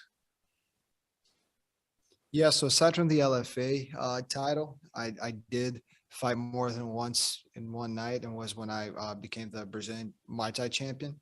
We fought twice or 3 times, I don't recall. And that night, I'd rather fight one fight on a night. I do like the pacing here at the PFL. It's one fight a night, but you get to come back shortly after. But I do feel like facing one opponent a night offers me a more favorable situation in terms of showcasing my work. But that said, my team and I were ready for anything and everything. And if we go back to doing 2 fights in one night, so be it. Love the game attitude there. Thanks so much for the insights. Mills. Hey, how's it going, Carlos? This is MMA Locker Room, part of Pub Sports Radio. It seems like right now, Brazil, you guys have a lot of champions, you know, few in PFL. You got a champion in UFC fighting this week, and Charles Oliveira. What is it that's going on in Brazil right now that's just breeding all these champions right now? Muitos campeões, né? Tanto na PFL, UFC, brasileiros atualmente, inclusive competindo esse fim de semana, no Charge do Bronx. O que você vê assim como o maior marco aí do que está acontecendo no Brasil para esses vários campeões estarem surgindo por agora? Eu acredito que não só os atletas, mas o povo brasileiro tem esse algo diferente, né? De não desistir nunca, de lutar até chegar no objetivo. E para mim, eu uso isso como motivação, como exemplo, né? E da mesma forma que grandes atletas brasileiros, né, estão dominando as categorias, não só desse evento, mas dos outros eventos, eu também quero ser um desses e poder também estar honrando aí meu país, minha cidade, minha família e minha equipe. Well, the one thing about Brazilians is they're resilient. They'll never give up. So regardless if you're a fighter or you know, John Doe on the streets, just never give up. So this is a mentality out there, and I look forward to being one of those guys, to being one of those champions representing my country's flag, my hometown, and my gym. Can't wait. Speaking of that, I mean, you're fighting the guy right now, you know, the champion of the division right now. I mean, to get a win over somebody like this would be putting your name right there on there as the statement, as the guy to beat. So what can we expect this week? Because I'm actually looking forward to this fight, and I'm not counting you out. Falando desse tipo de coisa, né? Você vai lutar contra o cara, né? Contra o campeão. O que a gente pode esperar aí essa sexta? Não pisquem, né? Criem bastante expectativa para essa luta. Eu já estou criando. Eu acredito que a luta não vai até o final, não vai ser por pontos, né? E eu estou pronto para o que deve lá, né? Estou pronto para chocar o mundo e mostrar que eu vou ser o próximo campeão da temporada, né? E começa agora com essa luta, né? Então agradeço desde já essa oportunidade e prometo que não vou desperdiçá-la. All I have to say is don't blink. I truly don't think this fight goes the distance, and I'm ready to seize this opportunity here. I believe that I have the body of work to become the PFL champion, and the work starts Friday. The walk uphill starts Friday. Last question, Lorenzo, please. Hey, Carlos, thanks for taking the time. So far this year, you fought twice for the PFL. Both of those times were in Orlando, Florida. Correct me if I'm wrong, but that was your first fight in the U.S. Now that you have those 2 wins under your belt, what can you tell us about your overall experience so far fighting in the U.S.? Se eu não me engano, as suas 2 lutas no Challenger foram as suas 2 primeiras lutas aqui. O que você tem achado dessa experiência até então? Para mim foi muito bom, né? Estar lutando aqui, mas o sentimento foi o mesmo de quando fiz minhas lutas no Brasil, né? Eu não fiquei ansioso, não fiquei nervoso, era como se eu estivesse em casa, né?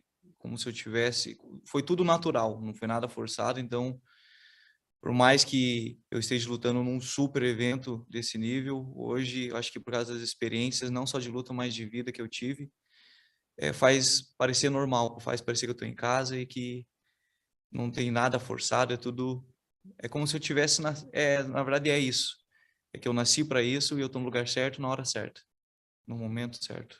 Well, it feels great, but at the same time that it feels great, it also feels normal. It feel like I have a plethora of experiences in my life that kind of put me and bring me to being here. So I feel like it's a great experience, but it's nothing, you know, out of the ordinary that I can't deal with. I'm ready for, I'm basking it all in.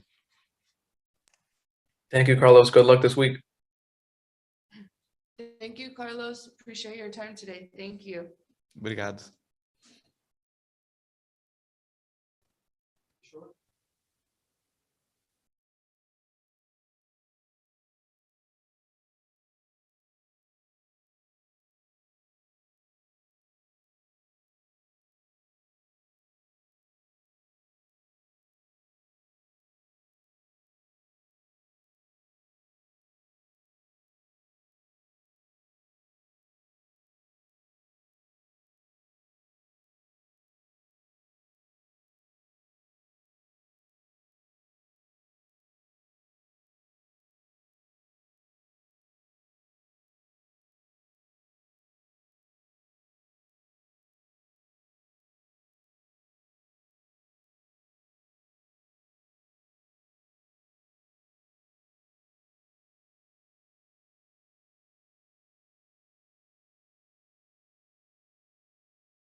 Harry, kick us off, please. All right. Hey, Marina, Harry Mack from the Bookies Basement. I hope you're doing well. So to start us off, do you agree with the odds makers who view this fight as they have Kayla as a 35-1 favorite and you as a 15-1 underdog coming into this fight? So do you feel like that's a correct or a good assessment? Марина, в данном случае сейчас уже ставки ставятся, ну, как бы вы понимаете, что на Кейлу ставят в основном, да, и вы как андердог, вы считаете это справедливым? То, конечно, она чемпион этой организации, и в этом я не вижу ничего такого, что для меня как-то это выбивает из колеи. У меня настрой боевой, наша цель победить. Я особо никогда не ориентировалась на букмекерские какие-то ставки и все прочее. Это спорт, поэтому особо мне это никак не волнует. I don't see anything unusual about that because Kayla is twice the champion. You know, she's been around. She's the face behind the league at this moment. It's just natural process. You're always going to have a favorite. You're going to have an underdog. It takes time, you know, to change the establishment, set rules. And, you know, it's just whenever I fight, I just see my opponent as another person I have to compete against. And then once the outcome, if the outcome changes, you know, maybe the bets will change in the future. But as of now, I don't see anything wrong with that. And I completely understand the sport. Got it. And what would your advice be to anyone looking to bet this fight? Say again. Oh, and what would Marina's advice be to anyone looking to bet this fight? Какой бы был ваш совет, если бы, допустим, у вас кто-то из друзей ставки ставил сейчас? На кого вы бы рекомендовали поставить? Кто не рискует, как говорится, поэтому всегда нужно, если за своих, то нужно за своих до конца. I would say if you're my friend, you should, you know who to bet on. If you don't take risks, you're not gonna succeed. Once in a while, you get a risk. There you go. Well, thank you very much. Best of luck. Спасибо большое, удачи вам. Спасибо. Thank you. Ivan.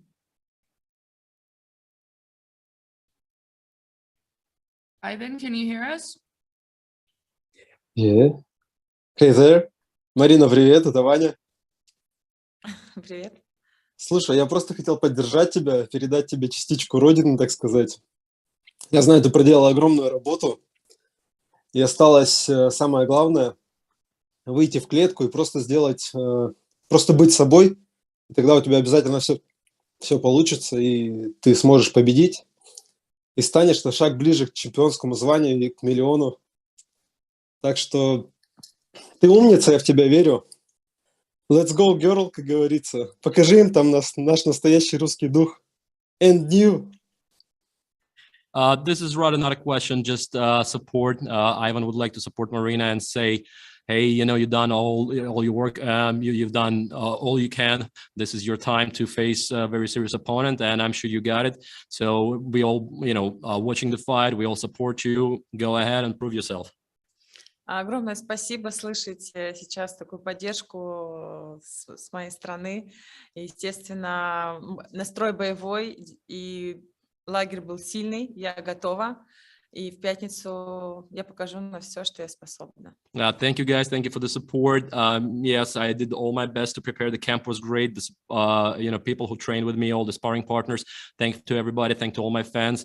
I'm looking forward to this fight. It's, probably one of the most significant fights I had so far. And yeah, definitely, I'm looking myself to Friday. And thank you for all the support. And, thank you to all my fans. Thank you, guys. Have a nice day. Jim Barcelone. Thank you. With Kayla being so dominant, without giving too much away, were you able to watch her fights and pick up anything that you hope might be able to use for your fights? Мы знаем, что Кейла достаточно титулованный соперник. Возможно, вы ее бои смотрели, анализировали. Делали вы разбор ее выступлений и видите ли вы какие-то недостатки, какие-то моменты, которые вы можете использовать для того, чтобы победить ее? То есть конкретные моменты вы уже заметили, которые можете для себя использовать? Да, Кайла титулованная спортсменка, но я не меньше титулованный спортсмен, поэтому я никак не тушуюсь в ее регалиях, поэтому меня это никак не смущает. Если я пришла в этот бизнес, то мы должны драться с лучшими, и мне сейчас предстоит такая возможность, я этому безумно рада. В бои я ее смотрела в онлайне, не скажу, что я все время заседала и рассматривала ее бои, я просто как боец готовилась, тренировалась, совершенствовалась, и опять повторюсь, что в пятницу хочу продемонстрировать все, что я наработала, и все обязательно получится. Of course, Kayla is a very distinguished fighter, but also let me remind that I have my achievements. I have been champion 7 times, and I never see an opponent as somebody out of this world, no matter how famous they are. It's just the job that we're doing. I have to get out there. She's not a human being that's going to face me. It's just, if anything, I'm thankful for this opportunity, because that's the only way to grow. You have to face very strong opponents to get better. I couldn't be more thankful that we got matched up with her. I'm totally looking forward to it, and hopefully we're gonna have fun. And I'm pretty much confident that the victory is gonna be mine. And also, what is it like to be, and she mentioned this a little, but what is it like to be on this big platform, this big fight on ESPN2, ESPN Plus, and having that spotlight also on her? Вы уже упомянули, конечно, что для вас этот бой важен, но вы понимаете, что это ESPN уже, это уже более серьезная платформа, тут дается такая возможность. Насколько на вас это оказывает давление, или, может быть, наоборот, вас это подстегивает? То есть вы эту всю, скажем так, взваленную ответственность как воспринимаете? На данный момент я никак не ощущаю какого-то давления, то есть это моя работа, я сюда для этого и пришла, чтобы становиться лучшей, и глупо как-то сейчас поддаться этому давлению. То есть я на себе сейчас это не ощущаю, я полностью сфокусирована на бою. Yes, it's a great responsibility, but I don't see it. I don't let that bother me. I kind of use it as an inspiration, as a motivation. I've been working on this for a long time, and finally I'm here. This is a great opportunity. By no means I'm going to be feeling, intimidated. This is the perfect time to grow, and I'm just thankful for this opportunity. I'm going to go in. I'm going to show my best. Thank you. Спасибо. Jonathan. Hey, Marina. As you mentioned, you're a 6-time world champion and multiple-time world champion, European and Russian in Sambo. How do you feel your Sambo grappling credentials matches up with the judoka credentials of Kayla? Марина, вы упомянули, что вы 6-кратная чемпионка мира, и у вас свой набор навыков. Как вы видите это сопротивление? То есть джудо против самбо, то есть такие две школы. Как вы видите, это противостояние пойдет? Во-первых, 7-кратная чемпионка мира по самбо. Мы, во-первых, выступаем сейчас не по самбо и не по дзюдо, это смешанное единоборство, где есть также удары, поэтому что могу про свой вид спорта сказать, что он более разнообразен в своем арсенале болевых приемов и вообще в целом, поэтому я думаю, что это будет интересное противостояние. Это всегда было еще в любительской карьере, самбо против дзюдо. И сейчас выйти и показать это, меня когда-то заразила еще Ронда Роузи тем, что она перешла с дзюдо в ММА, и я решила по ее стопам попробовать, и у меня весьма успешно все получается. И когда-то была такая мысль, что вот было бы здорово совместить это самбо-дзюдо, такое противостояние. И вот у меня есть такая возможность именно теперь уже с Кайлой Харрисон. First, I would like to make a little correction. I'm not 6, but rather 7 times world champion. For me, it's, yes, she's like, we have Sambo versus judo schools, but, keep in mind, it's neither one of those. It's MMA competition. So there is more involved. There are many techniques, there is more striking here. And I always, even before I had like with my previous sparring partners or my previous competitions that I participated, I had, to face people with judo skills. And I got inspired by Ronda Rousey because when Ronda transitioned from judo to MMA, that showed me that even if you like good at one skill, you can have a great career. You can always expand. There is always something new to learn, and experience to draw. So yeah, no, I don't see it as necessarily one school versus the other, but rather that's where we came from. But again, we are now different people. It's not, our past, not necessarily like it helps our future, but it doesn't define our future. Awesome. Thank you for that. And second one, you started off 4-0 before taking your first loss. You're back to your winning ways now. What do you feel like you've been doing better recently to get back to those winning ways? Мы знаем, что у вас в прошлом были поражения, но похоже, что в последнее время вы достаточно такой на победительную линию вышли, у вас ряд побед. Что-то изменилось в вашем подходе, или вы считаете, может быть, просто у вас уровень уже вашего атлетизма вырос? То есть что прежде всего, чему вы благодарны в вашей то, что у вас несколько побед было в последнее время? Мои поражения были связаны с тем, что я совмещала любительскую карьеру и ММА, то есть я не была сфокусирована на одном ММА. Но уже со временем я уже понимаю, что ММА — это другой уровень, и нужно выбирать что-то одно. И я сменила команду, уехала тренироваться в Америку, и как боец я очень сильно выросла. When it comes to my previous losses, I would mainly attribute to the fact that I was combining amateur career with professional. So I was kind of on the fence. I was, trying to do both. But lately, I fully switched to MMA. Now I know my direction is very clear. I changed my team. I've been training in the US. People give me a lot of support. So I'm laser focused now, and I think that's we all have to go through this transition from amateur to professional, and I feel I'm on the right track right now. Awesome. Thank you, Marina, and good luck this season. Спасибо большое, удачи в сезоне. Last question, Dylan. Appreciate you taking my call. I'm just kind of curious because earlier Marina was talking about how, it's not Sambo, but it's MMA. It seems though like Sambo allows for a pretty fluid transition into mixed martial arts. And the last time we were talking, she was talking about how much she appreciates Khabib and Fedor and everything like that. Can she talk to how fluid that transition was from Sambo going over to MMA competition? Марина, вы уже сказали, что да, надо обратить внимание, что это уже не только самбо, допустим, или джудо, а то, что смешанные единоборства, то есть это уже более серьезные, надо ряд навыков. Также вы в прошлом упоминали, что вы получили большое вдохновление от Хабиба, от Федора Емельяненко. Можете немножко больше рассказать про эту трансформацию, которую вы описали от, скажем так, непрофессиональной карьеры в профессиональную карьеру ММА, то есть как это прошло, то есть какие шаги вы делали?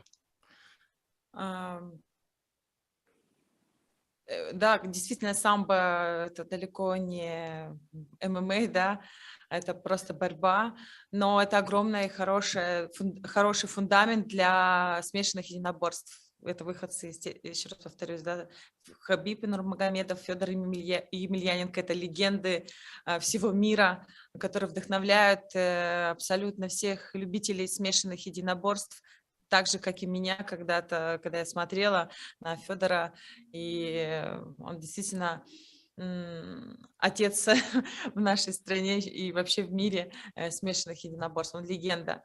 И тебе хочется всегда быть лучшим, таким же, как они. Ты такой же человек, у тебя все есть для этого. Самое главное – это желание и поставленные цели.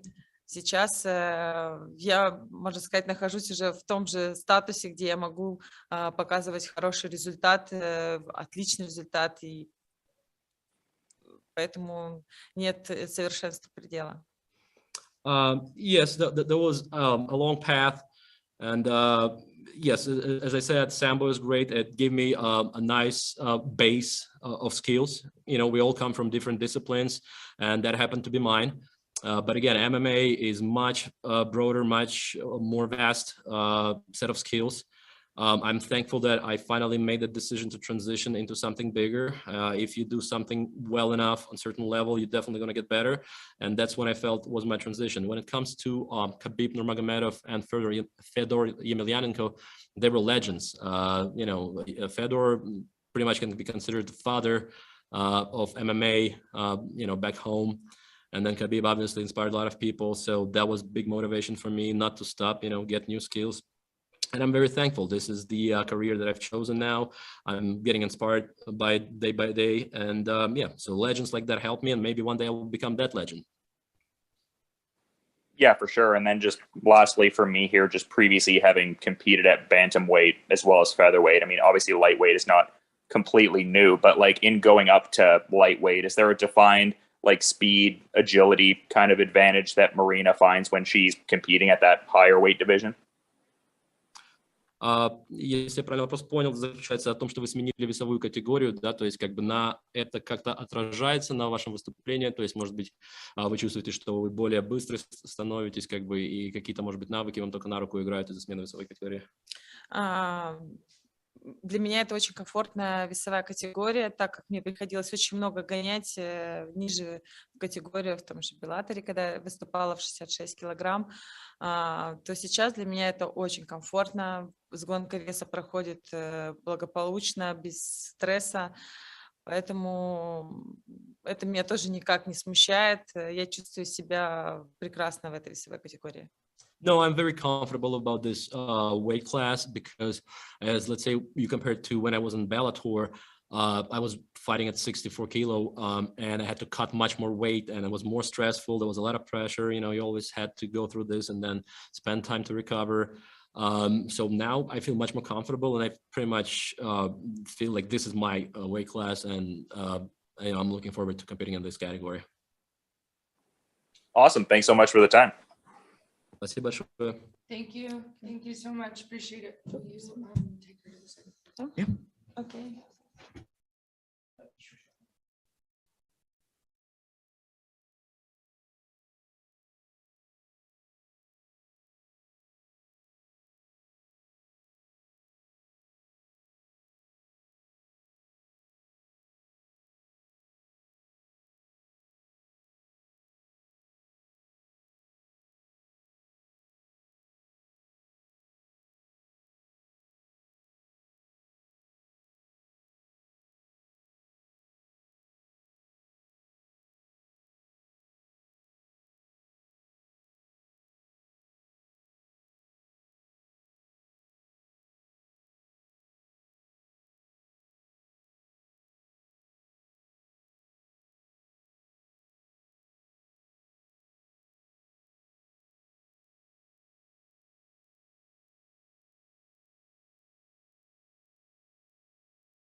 All right, guys, raise your hands if you have questions for Rory.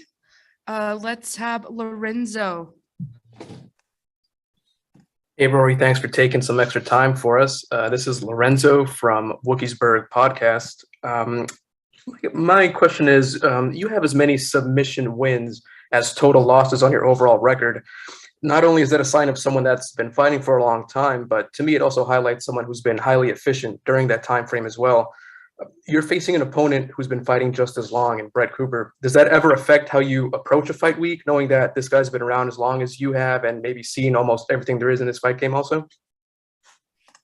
No, I haven't put too much thought into my opponents during fight week. I've just been focused on myself. I feel great, ready to go out there and perform and do my best.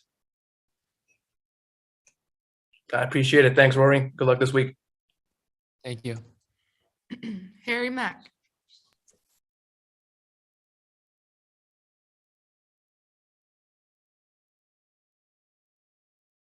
Kind of debacle last year in that T-Bow fight, widely considered one of the worst judges' scorecards of the year. Do you kind of find yourself more motivated coming into this year to finish fights and not let it get to the judges? Not because of that situation, but I have put in the work to be a finisher. I feel like I did the right things in the off season, and I'm coming in at my very best. I feel like I'm at the best of my career right now. So I'm going to go out there looking for the finish. Got it. And so I asked the same question to your countryman, Olivier Aubin-Mercier, a few weeks ago. But, following COVID and all of the restrictions and all that, do you feel like the MMA scene in Canada is starting to recover at all? Not that I've noticed. Got it. Well, thank you very much. Best of luck. All right. Thank you. Jay Anderson. Hey, thanks very much, Rory, and welcome back. I wanted to start with, when you come into a new season in this format, do you kind of carry the losses from last year with you, or is it just a fresh start in your mind? Yeah, it's a fresh start, clean slate. I'm going to take from, last year, my disappointments and learn from them, and going out there to fix my my errors. And I feel like the work I put in the off season is going to pay off here now that the season's starting. So I have a lot of confidence going into this year. And when you talk about fixing the errors and the work you've put in, is there anything in particular you focused on ahead of this season? Yeah, so I moved my training camp around, and I feel like it was a great fit for me. I think I was happy in my training camp, and the skills that I picked up in it, I was able to implement them in my sparring, and I feel very confident with it.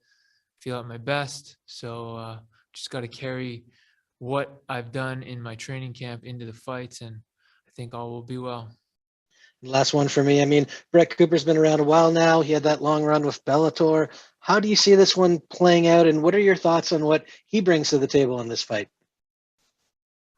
Yeah, Brett's a tough guy with a lot of experience, and I'm sure he's going to bring a tough fight, but I'm going to go out there as if this was my championship fight. I think all my fights at this point in my career, they're going to have that meaning for me. So I'm going in there, going to try to make a statement against him and no matter else who I come across. So I'm going for the finish, whether it be knockout or submission. Thanks very much. Best of luck. Thanks. Jim Barcelone. Thank you. I'm curious, Rory, who did you bring with you? Who'll be in your corner for this fight? John Danaher and Faraz Zahabi.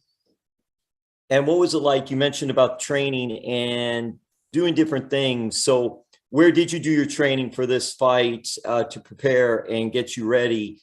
And I guess the decisions to mix it up a little bit. Yeah, so I've been training half in Montreal with Faraz at TriStar, and then half my time in Austin, Texas with guys like John Danaher, Tim Kennedy, and the crew there. You talked about learning from last season and going from last season. For you, not only physically, but mentally, just what was it like going through your first PFL season and seeing maybe some of the ups and downs and getting ready for this one? Yeah, it was, the year was a bit disappointing for me. It didn't go the way I expected, but I learned from my choices and my mistakes. I did my very best to, fix those problems during the off season. And I feel like I did the right things and I feel at my best. So very confident going into this year. And lastly, for me, Roy, do you go back and do you watch your fights? Is that part of the plan afterwards and break it down? How much time do you spend, if at any, doing that? Not always. If it's if I have like a good performance and I lose, I'll definitely watch the fight. But if I feel like I wasn't myself, I usually don't waste my time. I know that it wasn't myself in there, and there's other issues that need to be fixed rather than just like the way I perform. Hey, thank you so much. Thanks. Neil Davison. Thank you. Hi, Rory. Neil Davidson from the Canadian Press. Nice to see you again. Hey, nice to speak to you, Neil. It's been a while since that last fight. You're a young guy, but you've been doing this for a long time. Did you take any time off to kind of just refresh and spend time with your young family, or have you just been going at it in the gym since August? No, I had like 3 months off. I had some things I needed to take care of, and it was nice. It was nice to just get away, and after that, it was right back to work. And how do you feel now? You sound like you feel fresh and confident after the break. Yeah, I feel great. I never felt better. Honestly, I think my time in Texas working with the guys there was a real blessing, and I just feel great. I feel like I'm the best in the world and excited to go out there and show it. And just finally for me, are you still based in Montreal, or did you move to Florida? Are you still home is Montreal? Yeah, home is Montreal. We got our place there with my family, but I travel back and forth now between there and Austin, Texas. Okay, thank you. Good luck. Thanks. Dylan. Hey there, Rory. I appreciate you making some time. My pleasure.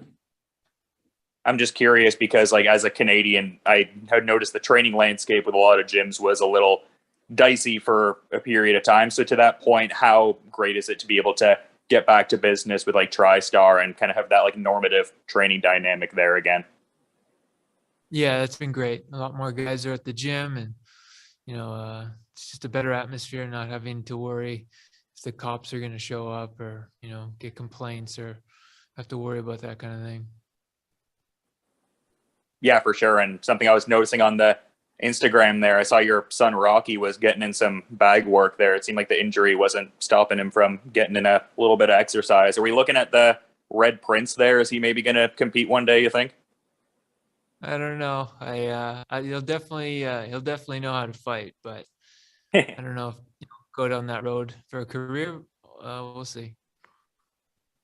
Yeah, fair enough. He is still fairly young for sure. But the last question I had here, I noticed also on the Instagram, you had something that you did called an acid bath there. Fun morning with the crew, you were saying. What exactly is an acid bath to someone who's coming at it from a layman perspective? Yeah, so it's one of Tim Kennedy's torture recipe workouts that he comes up with, and me and some of the guys there, we enjoy doing those every once in a while. It's fun. Thanks so much for the insights, man. No problem. Any last questions for Rory while we have him? All right, great. Thanks so much, Rory. Appreciate you. Thanks.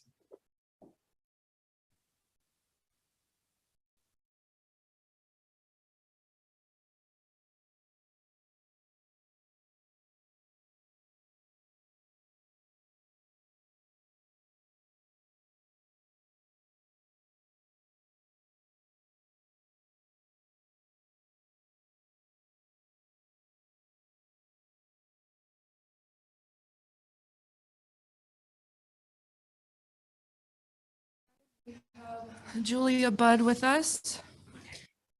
Please raise your hands if you have questions for Julia.